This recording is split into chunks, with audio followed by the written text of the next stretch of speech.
मेरी बाईं तरफ है सुमित, मेरी दाईं तरफ है अमित।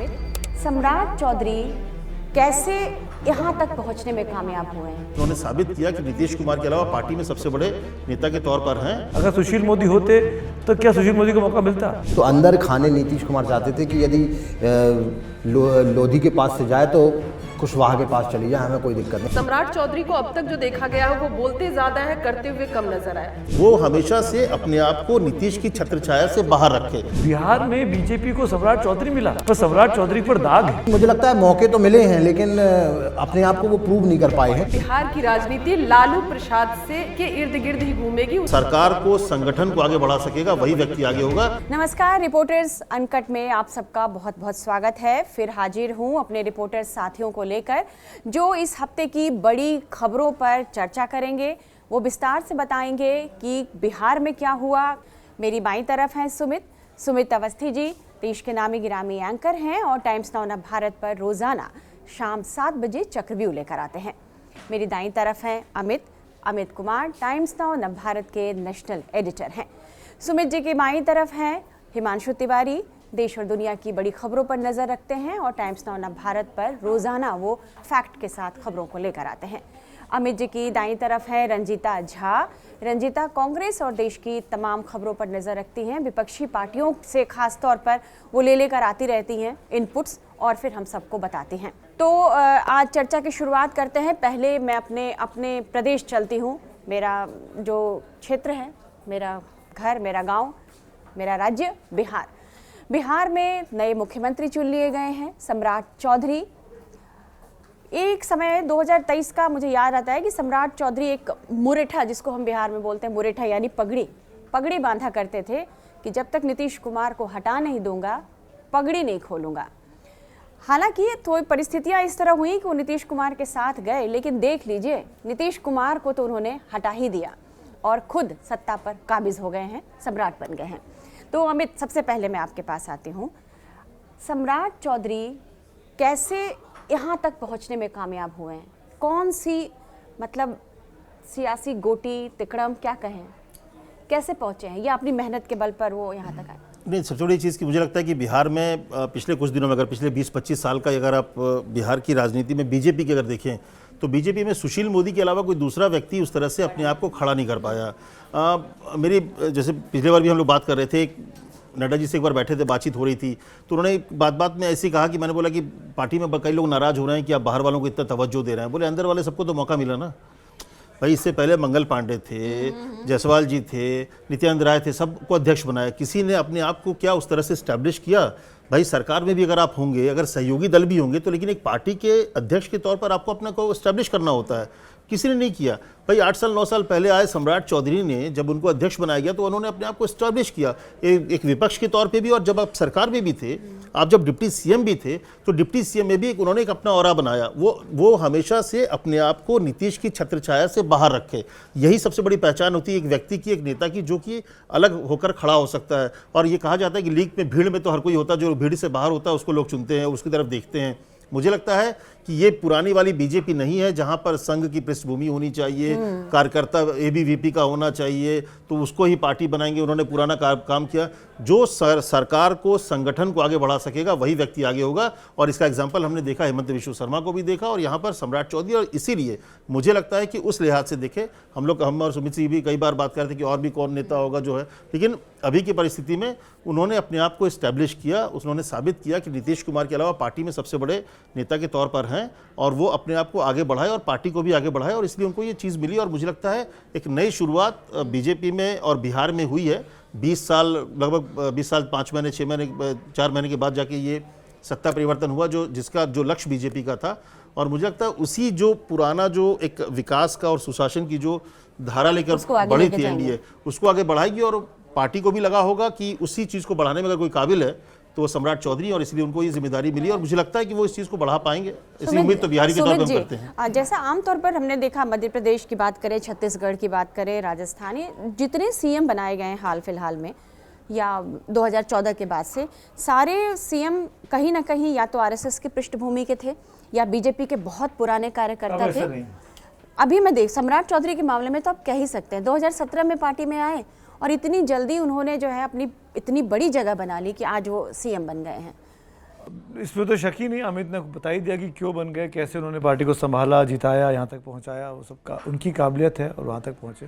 लेकिन मैं 2-3 कमेंट करना चाहता हूँ, और वो खास तौर पे ये कि कल जब विजय सिन्हा साहब ने उनका नाम प्रपोज किया अंदर बैठक में, जो डिप्टी सीएम दूसरे थे, वो जब बाहर निकले, उनकी जो बाइट है, वो उस चेहरे पे जो तमतमाहट है, उस चेहरे पे जो गुस्सा है, उस चेहरे पे जो क्षुब्धता है, छिन्नता है, वो अंडरलाइन करने वाली बात है कि अगर कोई पार्टी का जो 3 दशकों 3 पीढ़ियों से जो परिवार पार्टी के साथ रहा हो, उसको जब इम्पोर्टेंस नहीं मिलती है तो क्या बीतती है।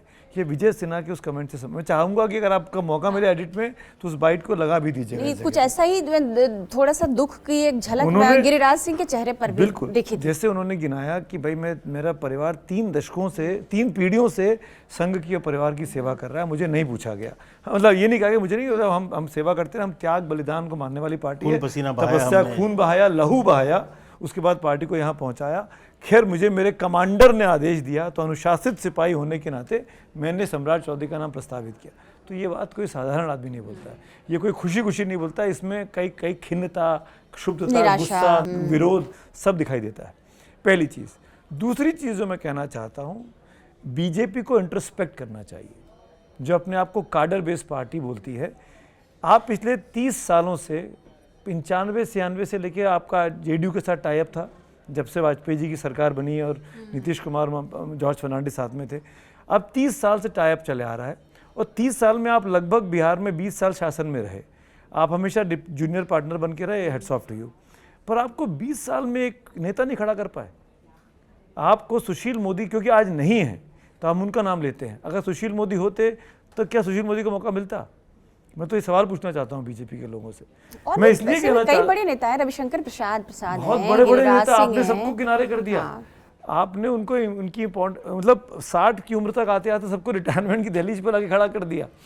तो बिहार में बीजेपी को सम्राट चौधरी मिला। I am really sorry to say, Samrat Chaudhary मेरे अच्छे जानकार हैं, पर सम्राट चौधरी पर दाग है, और वो दाग प्रशांत किशोर ने गिनाए थे कि उन पे हत्या का मुकदमा था, उन पे उनकी उम्र कम होने के कारण उनके पिताजी ने बचाया उस वक्त में 1999 में। हाँ, उनको छोड़ना पड़ा था। उनकी एजुकेशन को लेकर सवाल खड़े होते हैं, उनकी 10वीं पास है कि नहीं है, ये अब तक पूरा चुनाव निपट गया, किसी को नहीं पता है। तो जो बीजेपी चाल चरित्र और चेहरे की पार्टी बनती है, उसको इतने लोगों में, जिसके उसके 89 विधायक चुनकर आए, उसमें एक ऐसा जो विजय सिन्हा को ये क्यों बोलना पड़ा? कई बड़े नेताओं में मुझे लगा कल मुझे लगता है विजय सिन्हा की जो दर्द है वो मुझे लगता है सही है, क्योंकि और कई कार्यकर्ताओं में होगा। लेकिन ये भी है कि जो बिहार की राजनीति है, बिहार की राजनीति में किसी फॉरवर्ड की कोई जगह नहीं है। उनका दर्द 2-3 चीज़ों को लेकर भी हो सकता है, क्योंकि अब डिप्टी सीएम का पद भी चला गया। अब क्योंकि भाई डिप्टी सीएम का दोनों पद उधर चला गया। देखिए बिहार की राजनीति में फॉरवर्ड का बड़े पद पर जाना अब संभव नहीं है। वहां पर जो भी होगा मुख्यमंत्री बनेगा। बीजेपी तो हमें बीजेपी तो जानी जाती है कि वो एक्सपेरिमेंट करती है। बीजेपी ने झारखंड जैसे आदिवासी राज्य में एक गैर आदिवासी को मुख्यमंत्री बना दिया। बीजेपी ने मराठा जैसे राज्य में एक ब्राह्मण को बना दिया। छत्तीसगढ़ में बनाया। मैं कह रहा हूँ कि बीजेपी रमन सिंह थे, लेकिन आज बीजेपी नहीं करेगी तो कब करेगी? 89+85। लेकिन देखिए वो होता है जब मैंडेट की बात होती है। हो सकता है कि जब आपको फुल मैंडेट आ जाए, जिस दिन उनके पास अपनी पूरी बहुमत हो, उस दिन वो एक्सपेरिमेंट करे। आज जो सरकार है वो जो भी करिए एक साथ में फुल मैंडेट के बगैर महाराष्ट्र में देवेंद्र फडणवीस का मुख्यमंत्री बने। मुझे लगता है कि देखिए ये ऐसा विषय है जिसको जैसे बनाएंगे तो फिर होगा कि ये ऐसे सवाल है जो एक न्यूट्रल ऑब्जर्वर होने के नाते, राजनीति के छात्र होने के नाते इस पर विश्लेषण, चर्चा और इस पर आलोचना होनी चाहिए, ताकि पार्टी भी अंदर मंथन कर सके। एकदम सही बात है। लेकिन क्योंकि हम लोग लगातार बिहार और दिल्ली और बिहार दोनों जगह इस चीज़ को लेकर, लीडरशिप को लेकर हम लोगों ने देखा है, और अक्सर ये बात भी हुई है कि बिहार और दिल्ली में जो प्रॉब्लम क्या है कि गिन के वही 7 लीडरशिप के अलावा आप कभी खड़ा ही नहीं हो पाया। अब आप इसे कहें कि पार्टी खड़ा नहीं कर पाई, या फिर जो 7-8 को मौका मिला उन्होंने अपने को इस तरह से नहीं बना पाया, ये भी तो हो सकता है। भाई दिल्ली में आप देखिए, वही विजेंद्र गुप्ता और वो तमाम जो लोग थे, उसी के इर्द गिर्द पार्टी घूम रही थी। भाई वहां पे कोई लीडरशिप खड़ी नहीं। भाई केजरीवाल आ गए, उसके बाद वो अपने का एस्टेब्लिश कर गया, बट दिल्ली का कोई नेता नहीं हो पाया। लेकिन मैं ये बोल रहा हूँ, दिल्ली के एग्जांपल में टोटली डिफर करूंगा आपसे। नहीं भाई, रेखा गुप्ता दिल्ली की नेता नहीं थी, इसलिए नया नेता को नया नेता बना दिया। 5 साल तक क्या मनोज तिवारी ने, आप ही लोगों ने बनाया था। मैं क्या बोल रहा हूँ, उनको मौका दिया ना। रेखा गुप्ता को तो बाई चांस मोहन यादव, रेखा गुप्ता, इसीलिए भजन लाल शर्मा एग्जाम्पल है। तो इसलिए नए लोग को एक्सपेरिमेंट अच्छा, मौका मैं देती है। हिमांशु- नहीं, पार्टी इसलिए हिमांशु पार्टी मैं इसलिए नए लोग को मौका देती है ना कि जब पुराने लोगों ने अगर नहीं कर पाए तो फिर नए को मौका अच्छा, दिया। हिमांशु से एक आज सवाल है। हिमांशु को मौका हिमांशु, मिला कि दोनों कॉन्ट्राडिक्टरी 75 एग्जाम्पल। साल बाद बिहार में बीजेपी का, सुनो ना मेरी हाँ, बात, मैं- कहिए आप ना, नहीं काटिए बिल्कुल मत। नहीं नहीं, मैं नहीं काट रही। रेखा गुप्ता को सजा के मिला, मोहन यादव को सजा के मिला, भजन लाल शर्मा को सजा के मिला, सम्राट चौधरी को मैं मान सकता हूँ कि 17 से आए और 25 तक आते आते उन्होंने मेहनत की पार्टी में, अध्यक्ष डिप्टी बने, सीएम भी डिप्टी रहे। सीएम बने। मुझे लगता है कि वहाँ की देखिए दोनों ये दो जगह एग्जाम्पल अलग नहीं, अलग तो दो राज्यों की राजनीति को समझना पड़ेगा। बिहार जैसे मध्य प्रदेश की बात आप कर रहे हैं या फिर आप राजस्थान की बात कर रहे हैं, वहाँ पर क्या है, कांग्रेस और वो लड़ाई चल रही है, वहाँ की लड़ाई दूसरी है। अगर आप बिहार की राजनीति को समझे तो बिहार की राजनीति में सामने कौन है, उनको पता है कि अगले 4 साल में जेडीयू का अस्तित्व लगभग खत्म होगा, या फिर अगर होगी तो वो छोटे रूप में होगी। आप कैसे बात कर रहे हैं? मैं आपको अब जेडीयू का अस्तित्व खत्म कर रही है, अस्तित्व खत्म नहीं कर रहा हूँ, लेकिन अब ये तो इल्जाम लग जी रहा है। हाँ, एकदम बोल रहा हूँ, क्योंकि अगर नीतीश कुमार नहीं रहे तो नहीं, नीतीश कुमार से नहीं, पार्टी होगी। दरअसल में क्या है, नीतीश मैं मैं बोल रहा हूँ, कोशिश कर रही है मैं बोल रहा हूँ की सरकार क्या लाए, इसीलिए शपथ मैं बता रहा हूँ कि नीतीश नीतीश कुमार जब तक नीतीश कुमार हैं तब तक पार्टी बचेगी। नीतीश कुमार जाने के बाद पार्टी का अस्तित्व बहुत अच्छा रहा है, मुझे नहीं दिखता है। ऐसे में आपकी लड़ाई किससे होगी? आपकी लड़ाई सीधे सीधे होने वाली है तेजस्वी से। तो आपको ये उस नेता को खड़ा करना है जो कि तेजस्वी के साथ खड़ा होकर लड़ाई लड़ सके, और इसीलिए मुझे लगता है सम्राट चौधरी का चयन हुआ है। इसकी वहां की राजनीति को अलग समझना पड़ेगा। बिहार हिमांशु, और मुझे ये बताइए, दिल्ली को बीजेपी अलग। ने ये कैसे सफलता हासिल की है यहाँ पर बिहार में 75 साल बाद अपना सीएम बनाने की जो सफलता हासिल हुई है, वो किस तरह से हुई, उसकी कहानी क्या है कुछ? देखिए 75 साल बाद जो ये विषय हुआ है, जैसे कि हमने पिछली बार भी एक बार चर्चा कर रहे थे जब नीतीश कुमार जी का त्यागपत्र होने वाला था, उस दौरान भी चर्चा हुई थी और उस दौरान भी ये सवाल आपने पूछा था कि ये कैसे हुआ। तो ये पहले से तय था, पिछले 7-8 सालों से, जैसा कि अमित जी ने बताया कि लगातार नीतीश कुमार के काउंटर में भारतीय जनता पार्टी अपना एक नेता खड़ा करना चाहती थी जिसमें 4-5 प्रकार की खूबियाँ हों। जैसा कि एक नया चल रहा है कि भाई यंग हो, 57 तो राजनीति में यंग ही माना जाता है, क्योंकि 15-20 साल तो सीखने में लग जाते हैं राजनीति। तो एक प्रकार से नई पौध के तौर पर हैं। कास्ट का जो वहाँ पर समीकरण है उसमें बिल्कुल सटीक बैठ रहे हैं। लवकुश वाली जो अवधारणा है, उन्होंने सेंध लगाई जेडीयू के वो वाली, उसमें वो सटीक बैठ रहे थे। तीसरी चीज़, नीतीश कुमार को भी अलग कर नहीं सकते, तो नीतीश कुमार क्या चाहते थे, क्या इनको चाहते थे, तो अंदर खाने नीतीश कुमार चाहते थे कि यदि लोधी के पास से जाए तो कुशवाहा के पास चली जाए, हमें कोई दिक्कत नहीं, लव कुश के पास में ही सत्ता रहनी चाहिए। और जैसा कि अभी अमित जी ने बताया कि जो विपक्ष है, जो एग्रेसिव विपक्ष है, उसको कैसे टारगेट, उसको कौन टारगेट कर सकता, साम दाम दंड भेद हर प्रकार से उसको टारगेट करने के लिए, और अपनी जो नीतियां नीतीश कुमार की थी उसको आगे तक ले जाने के लिए कौन सटीक होगा। तो ये लगभग सभी जो पॉइंट्स थे उनमें फिट बैठ रहे थे, इसीलिए इनको जो है पार्टी ने चुना है, ऐसा मेरा मानना है। क्योंकि जिस तरीके से लगातार वहाँ पर और भी अन्य लोगों के नाम आ रहे थे, लेकिन यदि कोई जाति पर बैठ रहा है तो वो विपक्ष को साध नहीं सकता, यदि विपक्ष को साध सकता है, जाति भी ठीक है, तो फिर वो नीतीश कुमार को नहीं भा सकता है। तो इन तमाम जो इक्वेशंस हैं जिसमें वो सबसे ज़्यादा जो सटीक बैठ पा रहा था उन खाँचों में, उनमें से एक थे सम्राट चौधरी, और शायद इसीलिए उनको दी गई है। हालांकि जैसा कि उन्होंने कहा कि आरोप तो हैं, तो आरोप हैं, विवादों में रहे हैं, काफी अग्रेसिव लीडर हैं वो। अब वो आरोप तो हटाए नहीं जा सकते हैं, लेकिन पार्टी के पास विकल्प नहीं था। पार्टी किसको, अब पार्टी ने पहले से बोल दिया है, आला कमान ने बोल दिया हम एक नेता देंगे। नहीं, लेकिन हम सुमित एक जी जो नेता को बात बनाएंगे, जो हम एक- कह रहे हैं ना, हाँ। कि आप बिहार में इतने नाम गिनाए, अमित ने भी, कोई लीडरशिप ऐसे उभरी नहीं क्या, या आपने उभरने नहीं दिया, ये भी तो सवाल है। आप नहीं, मुझे लगता है मौके तो मिले हैं, लेकिन अपने आप को वो प्रूव नहीं कर पाए हैं। और दूसरी सबसे बड़ी बात यह है कि पार्टी आज के बारे में नहीं सोच रही, पार्टी आने वाले 15-20 साल 25 साल के बारे में बाद के लिए सोच रही है। जो वर्तमान में भारतीय जनता पार्टी है वो, जैसा कि उन्होंने बताया कि मोहन यादव, रेखा गुप्ता, भजन लाल, इन तमाम लोग, ये जो तमाम लोग हैं, ये आज की दृष्टि से इन लोगों को नेता नहीं बनाया गया, इनको भविष्य की दृष्टि से नेता बनाया गया। वो विषय अलग है कि ये नेता बन पाएंगे या नहीं बन पाएंगे, या ये जिस रास्ते पर पार्टी इनको ले जाना चाहती है वो उस रास्ते में पूरा चल पाएंगे, मंजिल तक पहुंच पाएंगे, नहीं पहुंच पाएंगे। हालांकि कुछ नेताओं के मतलब लालना के पैर पालना में दिखते हैं कि वो आगे कितना जाएंगे, नहीं जाएंगे, लेकिन पार्टी प्रयास कर रही है और कोशिश यही है कि ऐसे नेता पैदा करें जो आने वाले दिनों में पूरी पार्टी को, संगठन को एक साथ लेकर जा सकें। लेकिन जैसा कि अमित जी ने बोला और अभी चर्चा चल रही थी कि दिल्ली के भी विषय आया, बिहार का भी विषय आया, लेकिन दिल्ली और बिहार में ज़मीन आसमान का अंतर है मेरे ख्याल से राजनीति को लेकर, क्योंकि वहाँ के लोग जो है कास्ट समीकरण जो है ना, बहुत वो बहुत ज़्यादा ही अजीब व गरीब टाइप, जटिल है, मतलब हाँ। वो राजनीति को लेकर खाना खाते समय भी राजनीति है, पानी पीते समय भी राजनीति है। मतलब उनकी जो सोच है वो राजनीति से ही शुरू होती है, हर कार्य राजनीति से शुरू होता है। हिमांशु, ये तो कहा जाए, इसको इस तरह कहा जाए हाँ, कि इसको बिहार की जो जनता है वो एक्सपेरिमेंट हाँ, नहीं पसंद करती। एक्सपेरिमेंट नहीं पसंद जो करती। चल रहा था, मुझे ऐसा लगता है ये जो फैसला हुआ है, एक तरफ तो विपक्ष में कहे जैसे तेजस्वी यादव ने जो चुटकी ली, तेजस्वी यादव ने जो चुटकी ली, उन्होंने कहा कि आए कौन है, लालू प्रसाद यादव की स्कूल के स्टूडेंट हैं। तो आप ये समझ लीजिए कि बिहार की राजनीति लालू प्रसाद से के इर्द गिर्द ही घूमेगी, उससे अलग राजनीति हो नहीं सकती है। इस बात को दूसरी राजनीतिक पार्टियां भी समझती है। दूसरी बात कि ये फिर से चुनाव बिहार में नहीं हुआ है।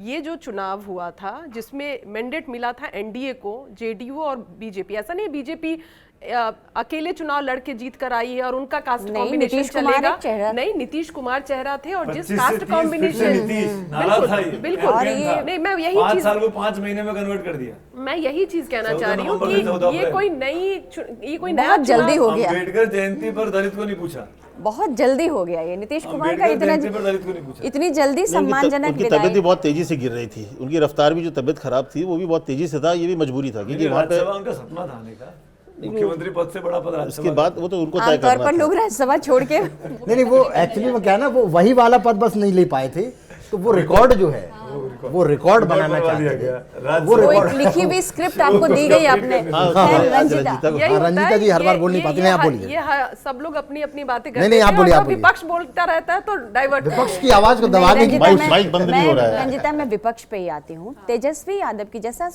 अमित ने कहा कि अब उनके तेजस्वी यादव के बरबक्स खड़ा किया है सम्राट चौधरी को, तो अब तेजस्वी यादव की पॉलिटिक्स अब ज़्यादा एग्रेसिव होगी, या अब आप समझ रहे हो कि जिस तरह से आपने देखा कि एक इस सपा का जिस तरह से यूपी में आपने थोड़ा सा डाउनफॉल देखा योगी के आने के बाद, तो क्या अब और भी ज़्यादा तेजस्वी की पॉलिटिक्स और ज़्यादा चुनौतीपूर्ण होने जा रही है सम्राट चौधरी के आने से? देखिए, निश्चित तौर पर एक नया चेहरा है और वो जो व्यक्ति है उनका जो कैरेक्टर है, ये बात करने का तरीका हो, काम करने का तरीका हो, बॉडी लैंग्वेज हो, नीतीश कुमार से बिल्कुल अलग है। नीतीश कुमार बोलते कम थे, करते ज़्यादा थे। सम्राट चौधरी को अब तक जो देखा गया है वो बोलते ज़्यादा है, करते हुए कम नजर आए। संगठन के अंदर क्या किया, कितना संगठन को मजबूत कर पाए। जेडीयू के एक बड़े नेता से मेरी बात हो रही थी जो इन फैसलों में जो है वो शामिल थे। उन्होंने ये कहा कि बीजेपी बार बार ये हिंट कर रही थी कि उनकी तरफ से सम्राट चौधरी ही मुख्यमंत्री का चेहरा होंगे। वो किस तरह से, जेडीयू को जब भी कोई कॉल आता था, कोई भी बैठक का निमंत्रण दिया जाता था, उसको कोऑर्डिनेट कौन कर रहा था? सम्राट चौधरी कर रहे थे।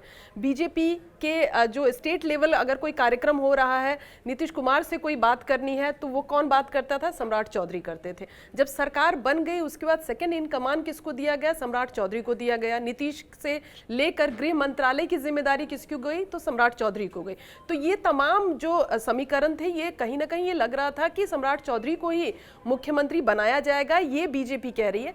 लेकिन आप ये देखिए कि यहाँ अलाइज पार्टी को भी अपने साथ रखना था बीजेपी को। तो जेडीयू के उस नेता का ये कहना था कि जब नाम तय हो गया, जब शिवराज पर्यवेक्षक के तौर पर बिहार पहुंचे, तो उन्होंने पहले नीतीश कुमार से बातचीत की और उनको बोला कि ये नाम है, और नीतीश जी इस नाम पर अग्री किए। जैसा हमारे बाकी सहयोगी भी कह रहे हैं कि जिस कॉम्बिनेशन की बात कही जा रही थी कि लव कुश कॉम्बिनेशन को नहीं छोड़ा जा सकता था, हालांकि एक अपर कास्ट भूमिहार जो सबसे वोकल कहा जाता है बिहार में, उनको भी उप मुख्यमंत्री बनाया गया। तो हम कह सकते हैं कि बीजेपी ने अपनी भी एक हिस्सेदारी, हालांकि वो जेडीयू के खाते से है, लेकिन वो कॉम्बिनेशन जरूर साथ बनाने की कोशिश है। एक यादव को भी दे दिया गया ताकि यादव जो वोट बैंक है उसमें सेंधमारी की जा सके। मतलब एक लंबा समय है इस सरकार के पास आने वाले चुनाव को लेकर के। अब देखना पड़ेगा कि क्या जेडीयू सच में कमजोर होती है, और अगर कमजोर हो रही है तो इसमें आरजेडी कितना अपने आप को गेन कर पा रही है, और प्रशांत किशोर कितने बड़े फैक्टर होंगे। क्योंकि आपको याद होगा कि प्रशांत किशोर कुछ महीनों पहले प्रियंका गांधी से उनकी मुलाकात हुई थी, और जो हमारे सूत्र हैं वो ये बता रहे हैं कि प्रशांत किशोर ने इसी बात का दावा किया था कि बिहार की जिम्मेदारी हमें दे दी जाए। हालांकि वो बात कितनी आगे बढ़ पाई है, क्या सिर्फ बिहार लेकर प्रशांत किशोर अपनी पार्टी का विलय कर लेंगे, अपनी पार्टी का विलय कर लेंगे और पूरे बिहार की जिम्मेदारी प्रशांत किशोर को दी जाएगी? ये कहना जल्दबाजी है, लेकिन ये जरूर है कि बिहार की राजनीति यहाँ खत्म नहीं हो रही है, यहाँ से एक नई राजनीति शुरू हो रही है। करवट तो है ही, विपक्ष के लिए भी और सत्ता पक्ष नीतीश का वहां से निकलना, और फिर बीजेपी नीतीश की जो जगह है। देखिए प्रशांत किशोर, मुझे लगता है सुमित जी, आप मुझे लगता है सहमत भी होंगे कि प्रशांत किशोर का टारगेट भी यही था कि एक जैसे जैसे नीतीश आगे बढ़ रहे हैं, नीतीश हटेंगे तो नीतीश की जगह कौन लेगा? बीजेपी रहेगी, आरजेडी रहेगी, लेकिन नीतीश जैसे हटेंगे, जो मैं बोला कि जेडीयू, उसकी जगह में प्रशांत किशोर अपने को एस्टैब्लिश कर लेते हैं तो वो तीसरी फोर्स की तीसरी फोर्स यहाँ पे जगह है। तो मुझे लगता है उनका टारगेट यही होगा कि एक थर्ड फोर्स के रूप में, और नीतीश इतना बड़ा चेहरा है तो उस चेहरे के साथ, क्योंकि एक पढ़ा लिखा, देखिए प्रशांत किशोर भले इसमें चूक गए हों चुनाव में, लेकिन उनका एक अपना एक उनके लोगों में एक भरोसा उस चीज को लेकर है कि नहीं सरकार बनाना अलग है और सरकार खुद बनना, ये चीज को भी उनको इस बार पता चल गया होगा कि बॉस किसी को नेता बनाना बहुत आसान काम है। आप खुद नेता नहीं बन सकते, नेता को नेता बनाना बहुत आसान होता है, लेकिन नेता बनाने वाला नेता नहीं बन सकता, इसमें टाइम लगता है। लेकिन लोग इस प्रशांत किशोर को लेकर एक पॉजिटिव वाइब है लोगों में बिहार में, क्योंकि मैं भी बिहार से हूँ, तो ऐसा कोई नेगेटिव चीज़ उनको लेकर नहीं है, तो उनके लिए एक अच्छा मौका है। तो मुझे लगता है वो फ्यूचर तलाश रहे होंगे, या तो कांग्रेस के साथ जुड़ के, जैसे भी हो, अगर उनको एक अच्छा बेस मिल जाए ना तो वो शायद फ्यूचर में लीडर बन सकते हैं, इसमें कोई बड़ी बात नहीं। विजय चौधरी बने और विजेंद्र यादव, ये कॉम्बिनेशन ऐसा है कि जब नीतीश कुमार थे सीएम तो उन्होंने 2 डिप्टी बनाए बीजेपी से, अभी सम्राट चौधरी हैं बीजेपी से तो 2 डिप्टी उन्होंने जेडीयू कोटे से बनाए हैं। तो ये कॉम्बिनेशन जो है, इसमें आप विजय चौधरी और विजेंद्र यादव को क्या आप मान रहे हैं कि ये जो नीतीश कुमार जिस तरह से अपना सुशासन बाबू की जो छवि लेके चल रहे थे, इन दोनों का कोई कंट्रीब्यूशन इसमें हो सकता है इस सरकार में? जो लॉ एंड ऑर्डर के मामले में जो सम्राट चौधरी अब माना जा रहा है कि बुलडोजर एक्शन और ये सब चीज़ें देखेंगे, तो क्या जेडीयू का कितना अब इसमें शय होगा? देखिए, ये दोनों नेता जेडीयू के सबसे बड़े नेताओं में से एक हैं बिहार में, और विजेंद्र यादव जी की उम्र तो करीब करीब 80 साल के हो रहे हैं। वो 1990 से लगातार हर चुनाव जीते हैं सुपौल से, जेडीयू से। मेरे ख्याल से 9 चुनाव जीते हैं उन्होंने, ये 9वां या 10वां उनका ये जीते, लगातार एक ही सीट पे जीतते आ रहे हैं। कोई आसान बात नहीं है वहाँ, आसान बात नहीं। और उसमें से भी 90 से लगातार ऊर्जा मंत्री रहे 2005 तक। और जब बिहार में बिजली की किल्लत होती है, आप तो वहाँ से आते हैं, मैं तो कभी कभी जाता हूँ, उसमें उनकी जिम्मेदारी उन्हीं के खाते में थी कि लाइट क्यों नहीं आती थी। उसके बावजूद भी उसके बावजूद भी मतलब मैं इसलिए कह रहा हूँ कि जब मैं बिहार कवर करने जाता था इलेक्शंस के दिनों में, तो सुपौल जब भी जाओ तो कहते थे आप सुपौल चले जाओ, वहाँ लाइट की दिक्कत नहीं होगी। क्यों? क्योंकि वहाँ तो लाइट आती है, पूरे बिहार में आए ना आए, लेकिन सुपौल में लाइट की दिक्कत नहीं। मैं तो यहाँ तक सुना सुपौल पहुँचने के बाद कि हमारे जनरेटर तो रखे रखे खराब हो जाते हैं, ऑन ही नहीं करना पड़ता, यहाँ लाइट इतनी आती है। तो ऊर्जा मंत्री का जलवा था। लॉ एंड ऑर्डर की जो आप बात कर रही हैं, मुझे लगता नहीं है कि होम मिनिस्ट्री बीजेपी छोड़ेगी, वो बीजेपी के पास ही रही और शायद सम्राट के पास ही रहेगी। इसीलिए सम्राट जी को दी गई थी जब नीतीश कुमार तभी संकेत भी मिल गए थे एक तरह से। लॉ एंड ऑर्डर की जो बात है, बुलडोजर चलने की जो बात है, ये अगर योगी वाला फॉर्मूला जो मोहन यादव अपना रहे हैं या शिवराज सिंह चौहान ने अपनाया या भजनलाल शर्मा ने अपनाया राजस्थान में, वही अपनाते हैं बिहार में, उसको बिहार की जनता कितना स्वीकार करेगी तो बिहार के दोनों मेरे आप तीनों लोग बताएंगे, हम लोग तो बिहार से हैं नहीं। पर मैं जो समझता हूँ बाहर से बैठ के बिहार में ये नहीं एक्सेप्टेबल नहीं चलेगा। ये इसको मनवा करवाना बहुत आसान नहीं होगा, ये बहुत टफ काम हो जाएगा अगर ऐसा करते हैं तो। मुख्यमंत्री सम्राट चौधरी कैसे निपटेंगे वो जाने। और विजय चौधरी की जहाँ तक बात करें तो वो भूमियार को भाई उनका बड़ा इंपॉर्टेंट वोट बैंक है यार, कैसे नाराज कर देंगे। भूमियार बिहार की राजनीति में इन्फ्लुएंशियल प्रभाव है और कुर्मी पर इन्फ्लुएंशियल प्रभाव है, मतलब ईबीसी एक भी नहीं है। और ये दोनों लोग बीजेपी से भी भूमियार को दिया था। कहते हैं भूमियार वोटर जो बिहार में है वो राजपूत वोटर को और ब्राह्मण वोटर को भी अपनी तरफ ला सकती है। वो इतना भोकाल बनाएगी, सबसे एग्रेसिव जो कहते हैं ना माहौल बनाने वाला, भोकाल बनाने वाला अगर कोई है बिहार की राजनीति में तो भूमिहार।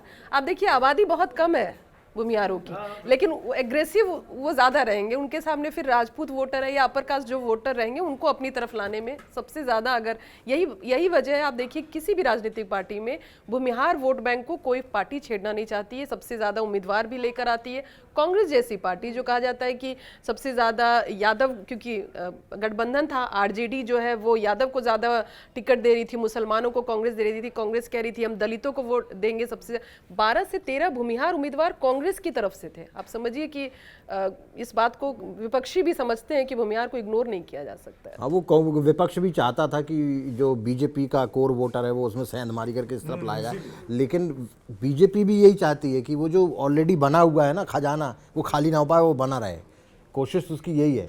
लेकिन अब देखते हैं, क्योंकि अब सब कुछ बदल रहा है, नया निजाम आया है, नया सब कुछ हुआ नया है, सम्राट नया सम्राट, नए सम्राट, यहाँ पे देखो बीजेपी में निजाम की जगह नहीं है, सम्राट सम्राट की जगह क्लियरिटी रखना। नए सम्राट आए हैं। हाँ, यहाँ तो अब वो सम्राट नए की जगह है। सम्राट लॉ एंड ऑर्डर में किसी स्टेट को कॉपी करेंगे तो वो बिहार में चलेगा कि नहीं, कि जैसा कि पहले भी चर्चा हुई है, बिहार डिफरेंट है, वहाँ के लोग अलग तरीके से सोचते हैं, खाते बात पीते सही है, उठते बिहार के लोग बैठते थोड़े हर अलग होते तरीके हैं। से अलग सोच होती है, इसलिए उनका आप कंपैरिजन अदर स्टेट से नहीं कर सकते। नहीं, मुझे लगता है लॉ एंड ऑर्डर के मामले में ना वो लॉ एंड ऑर्डर तो आपको उनसे- maintain करना उनसे एक दो बार बात हुई है, एक दिखाना तो पड़ेगा नहीं, ना। एक दो बार उनसे जब बात होती थी तो वो थोड़ा से ना उस मोड के हैं, जैसे एक दो बार आपको याद होगा चुनाव से पहले बहुत सारे मर्डर हो रहे थे, एकदम जबरदस्त माहौल था। मेरी वो मुलाकात हुई तो मेरे को बोलते कि यार एनकाउंटर 2-4 ठोक एनकाउंटर ठोक दोगे ना तो सब थोड़ा सा लाइन पे आते हैं। तो मतलब मुझे लगता है कि उस तरफ शायद उनका, क्योंकि होम मिनिस्ट्री और सीएम और बिहार को भी अगर ठीक नीतीश ने किया था तो इसी मॉडल से किया था, बुलडोजर मॉडल से नहीं किया था, एनकाउंटर से हुआ था। और उस समय जिस तरह से एनकाउंटर हुए थे कि शाम को 5 बजे के बाद आप घर से निकलते नहीं था एक कोई। इम्पैक्ट तो छोड़ना ही होगा ना बीजेपी को, करेगी। अपना शासन दिखाने के लिए कि देखो हम इतने सालों, हम पहली बार आए हैं लेकिन हमारा शासन जो है वो एक मील का पत्थर साबित होने जा रहा है। ये उसको एक इम्पैक्ट दिखाना होगा शासन में। अब बहुत सारे इम्पैक्ट की चुनौती भी है, और इम्पैक्ट की बात कर रहे हैं तो कल जो मुझे पार्लियामेंट, लगता है एक बहुत इंपॉर्टेंट चीज़ है कि जेडीयू को आप ज़्यादा नज़दीक से भी देखें तो मुझे लगता है कि एक निशांत वाली चीज़ छूट रही है। भाई निशांत बहुत ने चर्चा थी कि जिम्मेदारी डिप्टी ली सीएम नहीं, बनेंगे। डिप्टी सीएम रहे नहीं, अध्यक्ष जो पार्टी के होंगे वो नीतीश कुमार होंगे। तो मतलब मुझे लग रहा है कि पार्टी जैसे ही है कि नीतीश कुमार का जो हेल्थ है तो फिर पार्टी निशांत, क्योंकि आमतौर पर रीजनल पार्टी होती है ना कि फैमिली के इर्द गिर्द ही होती है। भाई देखिए आप कितना भी कुछ कर लीजिए लेकिन रीजनल पार्टी तो फैमिली के आसपास ही होती है। 6 महीने का समय तो लिया तब है ऐसे शायद में तो क्या होगा, उन्होंने मतलब मुझे लग बने रहा है क्यों कि उन्होंने बोला भाई 6 महीने निशांत का अगर समय, पार्टी में 6 हाँ महीने नहीं में आए, देखूंगा, पूरा बिहार घूमूंगा, हाँ, वो यात्रा तैयार करूंगा, नहीं हुए। लोगों को बाहर। समझूंगा, फिर उसके बाद में फिर तय करेंगे। नहीं कि वैसे अब आगे ये करना है। समझदारी वाला वैसे फैसला ये- किया ये- है। 6 महीने निर्णय- 3 महीने का तो नहीं पता, लेकिन जो मुझे लगता है प्रतिभा वो ये कि नीतीश जी विधान परिषद से इस्तीफा देंगे, उनकी जगह विधान परिषद में पहुंचेंगे निशांत अपने पिताजी की जगह।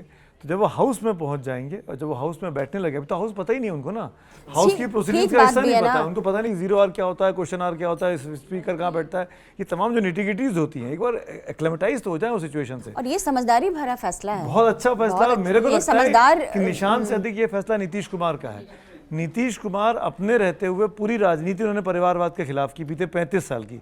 अगर अपने रहते, वो राज्यसभा में रहते हुए बेटे को और मुख्यमंत्री या उप मुख्यमंत्री बनवा देते तो ये इल्ज़ाम लग जाता उन पे जाते जाते इस करियर के आखिरी मोड़ पे कि आप भी परिवारवादी बनवा हो गए। दिया। तो वो परिवारवाद की बात से अपने आप को उन्होंने दूर रखा, ये उन्होंने बड़ा अच्छा एग्जाम्पल सेट किया। इसके लिए नीतीश कुमार की तारीफ करनी चाहिए। उस नीतीश कुमार जिनके बारे में तमाम कहानियाँ की गई कि बीमार हैं, इन्फ्लुएंस में आ जाते हैं, उनको होश नहीं रहता है, पर इतना उनको होश था कि मैं परिवारवाद के चंगुल में नहीं पड़ूंगा, मैं अपने बेटे को राजनीति से दूर रखूंगा। जब वो राज्यसभा से रिटायर होने वाले होंगे, मुझे लगता है राज्यसभा का कार्यकाल भी 5 साल 6 साल पूरा कर पाएँ, उनकी सेहत को देख के मुश्किल लगता है। तो जब बेटा उनका एक्टिव हो जाएगा 6 महीने के बाद, साल भर के बाद, हो सकता है बेटा आ जाए, पिताजी हट जाए, एक ही व्यक्ति रहेगा राजनीति में एक के वक्त पे, ये मुझे लगता है। अच्छा है, पहले थोड़ा मुझे सा लगता है कि राजनीति जेडीयू का- के भविष्य के लिए जरूरी है कि निशांत को फ्रंट सीट पे बैठना आना पड़ेगा, पड़ेगा, नहीं तो क्योंकि उसके बिना मुश्किल होगा। सॉरी, मैं मतलब मतलब नथिंग अगेंस्ट निशांत, मैंने निशांत को जितना देखा है, समझा है, वो केपेबल है क्या?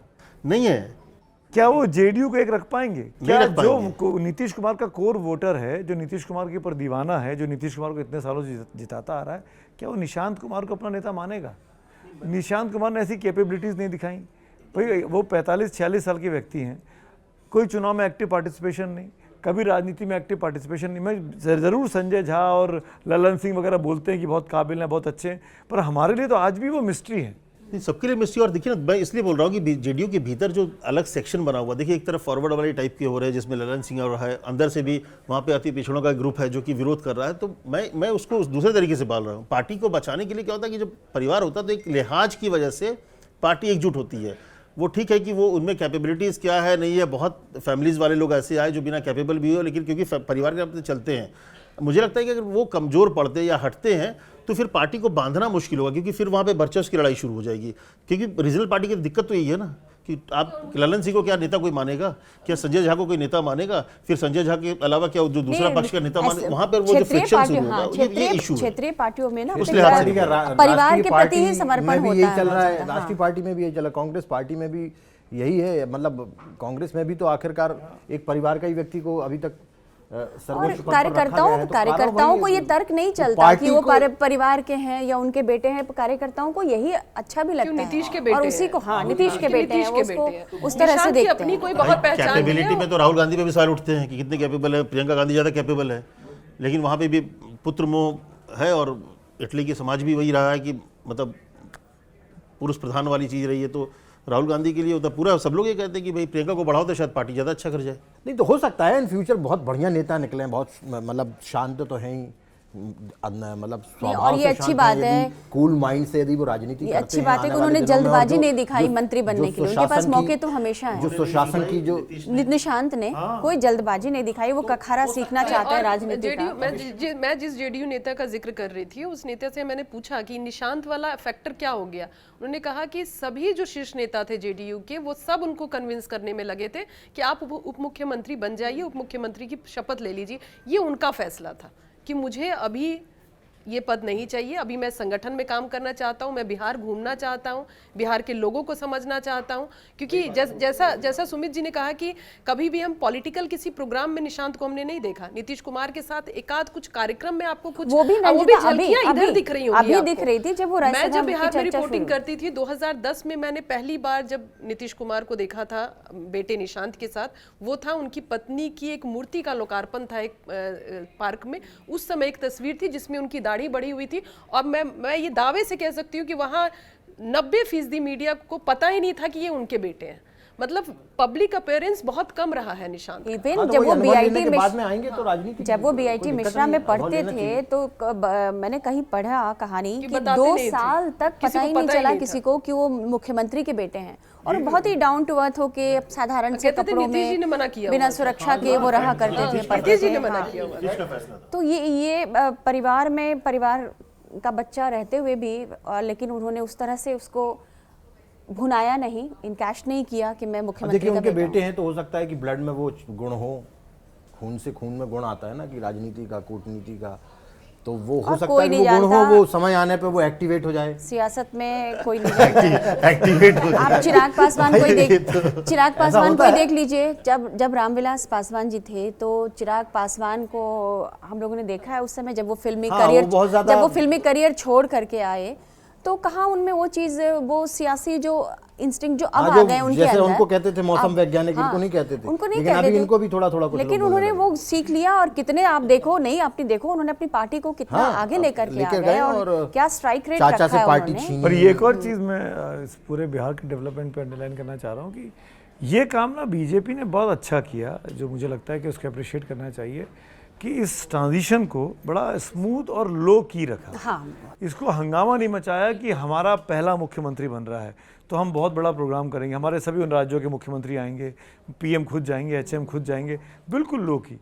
धीरे से ट्रांजिशन हो गया, छोटा सा राजभवन प्रोग्राम हुआ लोक भवन में और मुख्यमंत्री ने जाके कार्यभार संभाल लिया सम्राट चौधरी ने। सत्ता हस्तांतरण हुआ है ना यहाँ हस्तांतरण पे, हुआ, हाँ। बेवकूफ़ लोग- इसलिए वो नहीं हुआ है, सत्ता नहीं मिली इसीलिए उनको ये उस बड़ा तरह से। मैसेज, ये मैसेज जाना जरूरी था बहुत बीजेपी के लिए और एनडीए के लिए कि बीजेपी कब्जा नहीं कर रही है जेडीयू पे।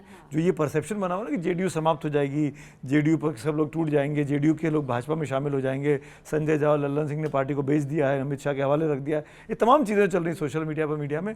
इन तमाम चीज़ों पर ये बड़ा अच्छे से इन्होंने इसको ठंडा पानी डाल के छुन्न कर दिया, इसको समाप्त कर दिया गरम तवे को, कि ऐसा कुछ भी नहीं है भाई, ये सरकार एनडीए की है। और कल बीजेपी के जितने प्रवक्ताओं की बाइट आई, जितने नेताओं की बाइट आई, सब ने कहा एनडीए का मुख्यमंत्री, एनडीए की सरकार। आप एक आदमी को नहीं बोल सकते कि बीजेपी का मुख्यमंत्री, और चाहे ये- दिल्ली से आ रही हो चाहे पटना से आ और रही ये पूरा दिखाने की कोशिश की गई है कि ये सब कुछ नीतीश कुमार की सहमति से, उनके बिल्कुल समर्थन से ये सब और वो कुछ गार्जियन नहीं, बन और चुका है। नाम की घोषणा उन्होंने की। खुद बोल रहे नाम हैं। की नीतीश घोषणा कुमार नीतीश एक बहुत कुमार बड़ी ने ये- सियासी ये बहुत वजह भी बड़ी है उपलब्धि रही कि है। दिल्ली की सरकार एनडीए के कारण चल रही है। हाँ, जेडीयू कितना इसकी- इंपॉर्टेंट है इसको- केंद्र में।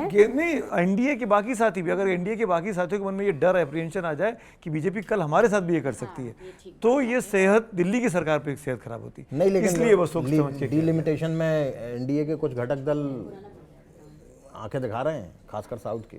नहीं दिखा रहे, कौन दिखा हाँ, रहा है? अरे टीडीपी तो साथ है।